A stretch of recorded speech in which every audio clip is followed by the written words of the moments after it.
तब्बल 4.5 महिने उपचार करून सीपीआर मधील डॉक्टरांनी एका जीबीएस रुग्णाला जीवदान दिलं।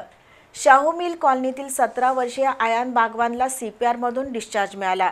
त्यावेळी आयानसह त्याच्या कुटुंबियांनी सीपीआर मधील डॉक्टरांबद्दल कृतज्ञता व्यक्त केली। एरवी डॉक्टरांबद्दल अनेक वेळा तक्रारी केल्या जातात, पण बागवान कुटुंबियांनी सरकारी रुग्णातील डॉक्टरांबद्दल आदर व्यक्त करून सीपीआरच्या गुणवत्तेबद्दल समाधान व्यक्त केलं। कोल्हापुरातील शाहू मिल कॉलनी इथल्या 17 वर्षाच्या आयान इलाही बागवानला 23 फेब्रुवारीपासून त्रास सुरू होऊ लागला। आयानच्या दोन्ही हातातील आणि पायातील ताकद गेली, शिवाय त्याला श्वास घेण्यासाठी त्रास होऊ लागला। त्यामुळे कुटुंबियांनी उपचारासाठी आयानला सीपीआरमध्ये दाखल केलं।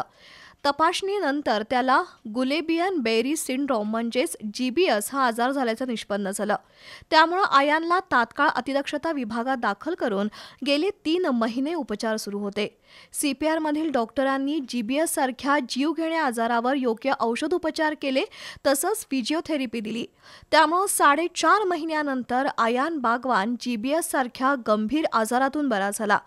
आज आयान बागवानला सीपीआरमधून डिस्चार्ज मिळाला। त्यावेळी आयानच्या कुटुंबियांनी सीपीआरमधील डॉक्टरांबद्दल कृतज्ञता व्यक्त केली। अधिष्ठाता डॉक्टर एस मोरे यांच्यासह मेडिसिन विभागाचे पथक प्रमुख डॉक्टर बुद्धिराज पाटील, डॉक्टर मंगेश शिंदे, गोपाल तिवारी, अमृता जाधव, सागर गायधन, विशाल बजड, सुमित शहा, उत्कर्ष देशमुख यांनी विशेष परिश्रम घेतले।